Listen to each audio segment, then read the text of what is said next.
Hi, I'm here today to read from this book, All the Women of the Bible. And in an age where everyone wants to hear about the stories of women, I thought, why not read? So this book is called All the Women of the Bible, and it tells about stories about all the women of the Bible, and it tells it in story format.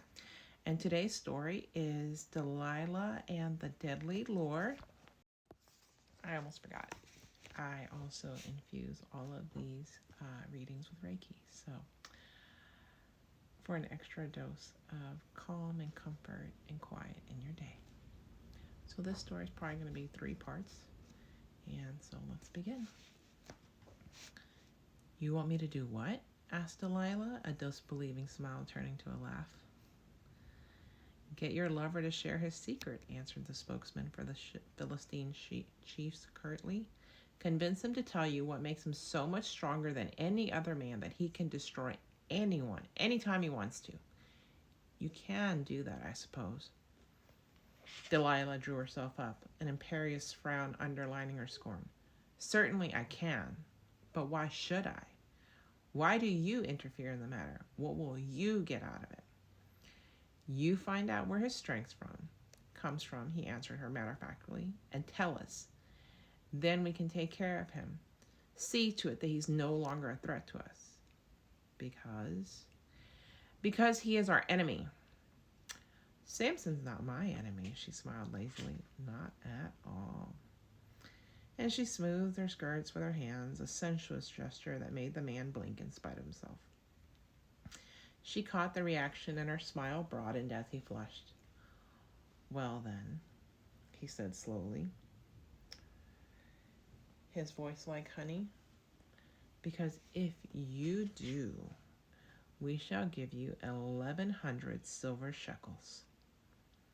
He paused significantly, his eyes narrowing as they met hers directly, and his lips smiled very slowly indeed. The image of a hungry mountain cat toying with a plump rabbit came irresistibly to mind, and Delilah felt a shiver work its way up her spine. She understood. If she refused to entrap Samson, she would suffer, perhaps even die, and the chiefs would find some other way to destroy him. If she agreed, well, poor old Samson, handsome and strong as he was, excellent lover as he had proved to be, was doomed anyway.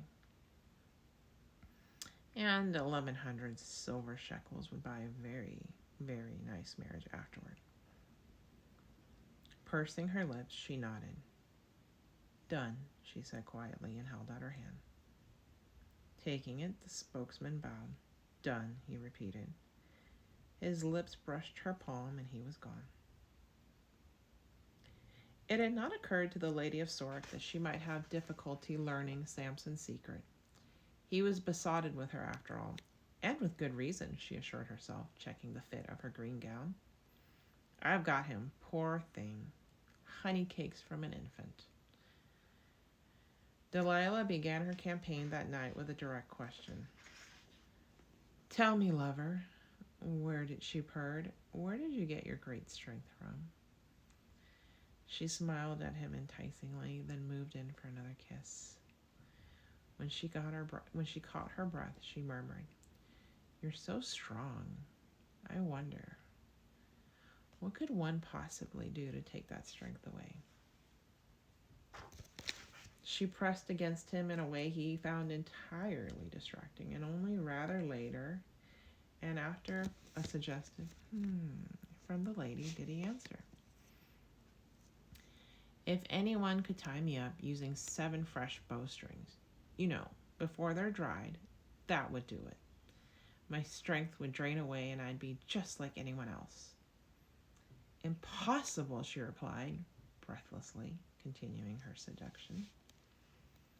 Several days later, supplied with 7 new undried bowstrings by the chiefs, whose men were concealed in her room, Delilah entertained Samson to their mutual delight. She had feared the presence of observers might inhibit her, but, in fact, forgot them entirely in the first deep kiss that seemed to her to mingle their souls as well as their bodies. When their passion finally abated and Samson had fallen deeply asleep, Delilah felt herself beginning to drift, still swimming the sea of pleasure they had made. Somehow, though, she couldn't quite cast off from the shore.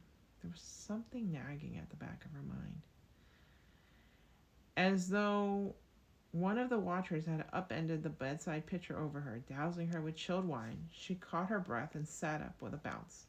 The bowstrings! Scrabbling in the drapery surrounding the bed, she loosened the bowstrings, slipping them out of her hiding place, and bound Samson with them, hand and foot. Yes, the knots were tight. They would hold an ordinary man. Sliding back into the bed next to him, she pulled up the cover, then, as though startled, flung it back, shouting, "Beloved! Samson! It's the Philistines! Help!" At the signal, the hidden soldiers sprang from their hiding place to launch themselves on Samson. Before they could touch him, he leaped up, broke the bowstrings as though they were spiderwebs, and took off after his attackers, who had wasted no time in racing out the door as fast as they could. "You're lucky he didn't kill them," Delilah said to the chief spokesman the next morning. "Good thing they were all sprinters. They ran like the wind." "They'd better have," he growled. "They know enough not to let Samson get anywhere near them. And mistress," he added in a wintry tone, "if they hadn't escaped that monster, it would have been your fault. Your information was wrong." "Not my fault," Delilah blazed. "That's exactly what Samson said." "If that's true," he said, "you're slipping. Even a penny whore can tell when her mark's telling her tales, and you're top of the line, you say." Delilah was livid. "How dare you," she hissed. "I am not a whore of any description.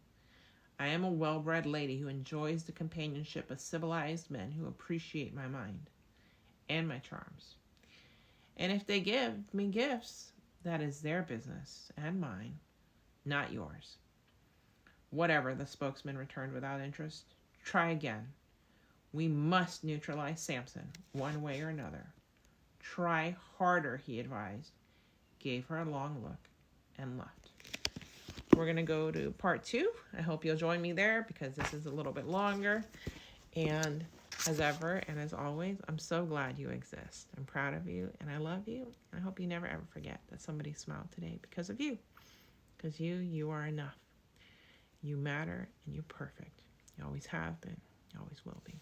Period. See you in part 2.